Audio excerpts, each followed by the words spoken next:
soo dhawaada meel baad dunida ka joogtaan. Muuqaalkan waxaan rabaa inaan idinkula wadaago lacaga fursado leh oo hadda soo baxay iyo newsyo iyo update badan inaan idinka dabageeyo. Tobanka dambe casharada xoogga waxaan saari doonaa website-ka ayaa soo gelin doonaa, website-ka kala soconaysaan. Lacagana waa idinla wadaagi doonaa. Lacagan xatir haddaada maal gashanin isha ku hay fiiri meesha gaari doonaan sida lacagihii last year forjuwal oo kaleeto iyo lacaga badanaa last year keenay intaysan dhaqaaqin ka hor. Haddana lacagahan lacag la mid waa lacago cusub waaye, mustaqbal aad u fiican leh. xaaladda suuqa waa sidee? way xun tahay. Caadiinba suuqa sideways iskaga socdaa. DC lacaga lagu samayn karaa jiro fursado badan. So adiga haddii lacaga badan ay haystid commentiga nagula soo wadaag.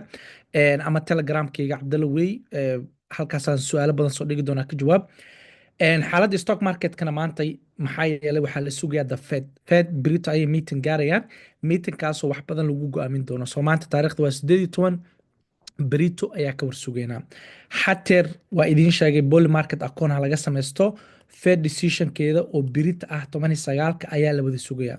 Haddii noqoto suuqa cryptocurrency-ga stock marketka kulli wadnaha farta lagu hayaa. Intaas mislahena yes, Brito ayaa go'aan cad la sugayaa. Kriptada inay dhaqaaqdo iyo inay stock marketka dhaqaaqaan ama inay hoos u sii daataan tomorrow la ogaana. Cabsidii wili sideedii waaye, laakiin isbedelku wax yar ka dhiman. Wax yar kadib waa la update gareyn doonaa insha Allah. 2 saacadood ka dhiman. Cabsida sidii hore way dhaantaa, laakiin waa la arki doonaa 2 saac kadib suuqa sida uu dhaqmo. Maxay la dhamaan waxaa la sugayaa the Fed go'aankay soo go'aamiso. Jerome Powell ninkan biri markuu hadlo ayaa la wada sugayaa. Mimcoinada marka mimcoinada news idinka haya oo ah dexiga haddaa tagno 24 saac la soo dhaafay 7 bilyan dhex martay. Lacagta ugu badan BNB dhex martay 2.8 Solana fiiri waa 1 point something waa 1.5. So marka BNB lacagaha ku dhisan ha laga faa'iideysto. Intaas markaa ka gudubno news yar aan idinla wadaagi doonaa. Lacagahani DC waa ku samayn kartaan kulligood fursad ay leeyihiin. Subi render lacag kale hadda idinla wadaagi doonaa. Kaas Tau link kulligood mustaqbal leeyihiin. maxaa kaloo news ah ARK oo maal gashanayo ETF-yadii. News fiican waay. maxaa kaloo news fiican Japan market oo ayakana bilaabay 2 billion inay zero ban ay sameeyaan. Maxaa kaloo news fiican ah all these companies dhammaantood waxay haystaan BTC. kulligoodna waa maal gashan kartaa. kuwa teknolojiyadda stock market kan ka hadli doona, koorsada stock market kan waa bilaabi doona insha Allah. kuwan bitcoin ka waay. So all of them waxay haystaan BTC. That's a good news. maxaa kaloo good news ah sanadka 2000 mar hore aan natiijada la sameeyay sanadka 2026 inay barwaaqo noqon doonto. That's the good time oo wax walba cirka gali doonaan aan waqti ugu wanaagsan la seel garayo. So marka 2026 sanad fiican ayuu noqon doonaa. maxaa yeelay waxaa la saadaaliyay 200 oo sano ka hor ayaa la saadaaliyay. Imagine that 1924. So that's waqti hore waay. waqti aad u hore waay 24. maxaa kale kasii horeebo like dadka qaar waxay sheegaan inay la saadaaliyay like thousands of years ago in la isticmaali jiray qaacidadan iyo qaacidooyin kale oo fara badan. maxaa kaloo good news ah transactionada injective kaalinta labaad inay gashay. maxaa kaloo good news ah ledgerka inuu raqiis noqday ee wax yar discount sameeyeen. So even xataa wadamada qaar waxaa maqlay free shipping. So marka qofku u baahan ledgerka inuu iibsado walletka waan qaadi doonaa. hadda copy aan dhahayaa waxaan soo gelin doonaa telegramkayga weyn. halkaas ayaa ka heli doontaan ledgerka. wadamada qaar free shipping waa wadanka joogta ku xiranta istiidada qaar xatir. So marka walletkani ledgerka laga faa'iideysto qofkii u baahan. maxaa kaloo good news ah intaana ka bixin MicroStrategy uu iibsanayo more crypto isagoo de issue gareynayo 5 milyan oo stocks ah. Trump ayaa la leeyahay maamulkiisa inay u fudud yihiin inay yani cryptada kamaniyaasha ay soo bataan. That's a lot of good news way. maxaa kaloo good news ah PancakeSwap maadaama hadda la isticmaalayay BNB cirka gashay. of course PancakeSwapna cirka galaysa. waxa laga faa'iideysto coin ahaan oo iibsan kartaa. maxaa kaloo good news ah Expo Bank ayaa wuxuu laanjgareynayaa Bitcoin backed loans deeman inuu siiyo dadka Bitcoin ka haysto ilaa 1 million lacag gaarayso. sidoo kale 21 shares ayaa waxay file gareynayaan Polkadot ETF. So that's a good news ka soo baxay Polkadot qofkii rabo inuu maal gashto. lacagta kow ay idin leeyahay hal maal gashto waa lacagtani ay ku qoran tahay Bloom. lacagtani waa lacagaha cusub hadda idinkula talinayo qofkii rabo inuu ka faa'iideysto. number 1 lacag waa Bloom waay. Bloom website kuda take kartaan waa very easy. even xataa waxaa maalgashay CZ ayaa maalgashay tiimkiisa waa ujeedaan asaga xataa retweet ku sameeyey. Z Labs sidoo kaleeto way maalgasheen, shirkado badanaa maalgeliyey. waxaa ka mid ah Digital Asset ka mid ah, Hoon Ventures ka mid ah, Galaxy ka mid ah, waxaa ka mid ah Z Labs iyo waxaa ka mid ah Bloom Fund. So marka please Bloom market capkeeda ma xumo, less than waxaa waaye 400 million market cap ay ka yar tahay. Please ha laga faa'iidaysto, waana lacag aad u fiican. waxqabadka ay qabanayaan season iyo tiimkiisana tiim fara badan way maalgashteen. lacagta kale aan raba inaan idinla wadaago waxaa ka mid ah waa lacagta ay ku qoran tahay Kita. Kita isbuucan ay soo baxday this week ka hor ma jirin, almost hadda waxay dhaqaaqday 8x. haddaayay ardaydan la wadaagayay groupka market capkeedu wuxuu marayay very cheap, like wuxuu maray 45 maray haddaay zoomka marka kula jiray aan la share garaynayay. haddana wuxuu maray conton is something. So marka still lacagtani oo market capkeedu uu yahay 1 billion waad arki doontaan sanadkani, 500 million 1 billion waad arki doontaan. lacagtani Kita waa iibsan kartaa, special waxaa ku iibsan kartaa Uniswap. exchange-yada weli ma la geenin, laga yaabaaba hadda news badan oo kasoo baxay exchange-yada qaar la geeyo oo laga soo list gareeyo. So refresh haddaan dhaho laga yaaba hadda intaa ka maqneen Kita network testnet release under this month. Okay, testneda weli ku jiraan.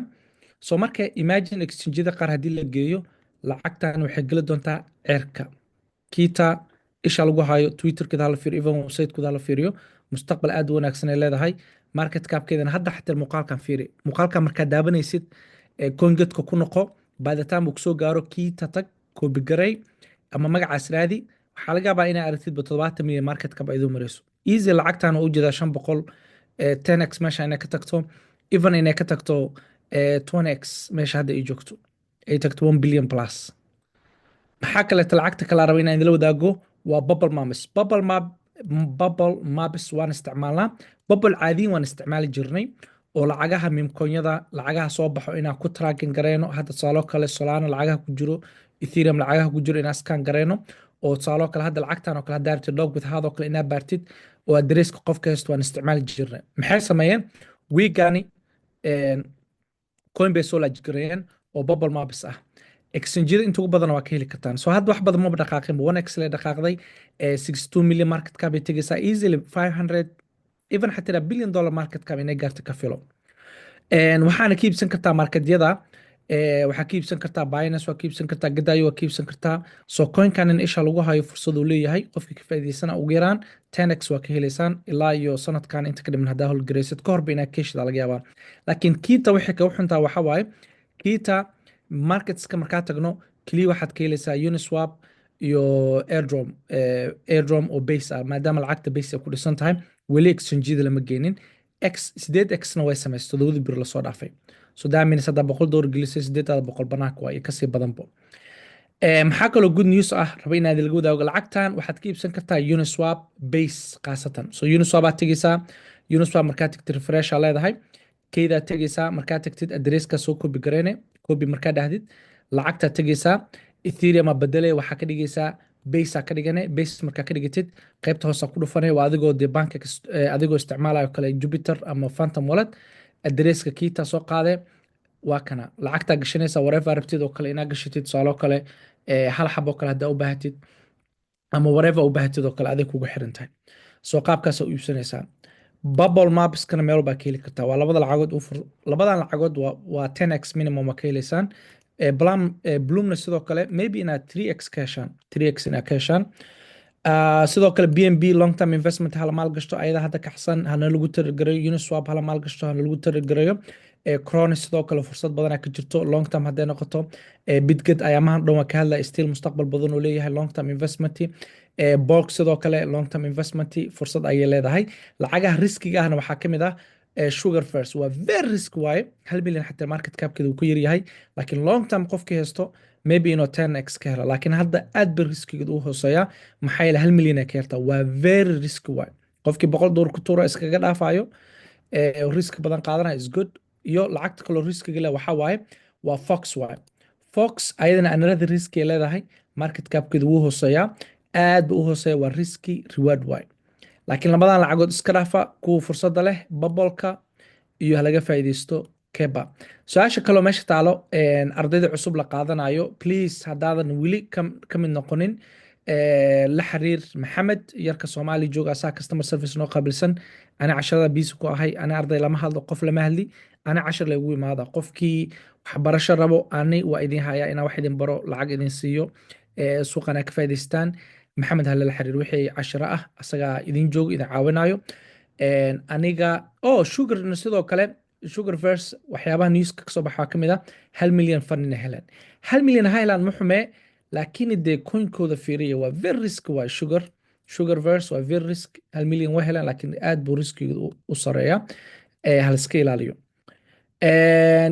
qofkii more information u baahan, ardayda bishii hadda way dhamaarta, ardayda cusub la qaadan hataa kamid noqonaysid, waxbarashaa diyaar u tahay, nala soo xiriir kaal waxbaro.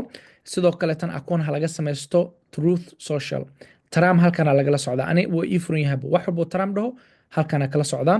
waan inoo birito iyo news ka soo baxo the Fed, sidee adiga kula tahay? ma laga yaabaa inaa faraha laga qaado? ma laga yaabaa cut in la sameeyo? so adiga sidee kula tahay? so commenti kusoo qor, waa inoo birito insha allah muuqaalada xigo. haddii ardayda ka mid tahayne website-ka tag, casharada website kala soco. waxaa kaloo idinka codsanayaa telegramkii asxaabtaada gaarsii, soo follow garay. haddii aad rabti inaad wax baratidne waa very simple, anaha ila soo xiriirin, maxamed la xiriir. yarkan wax soomaali waaye 25 26 7 waaye, asaa idin caawin doona wax badan insha allah. asalaamu calaykum.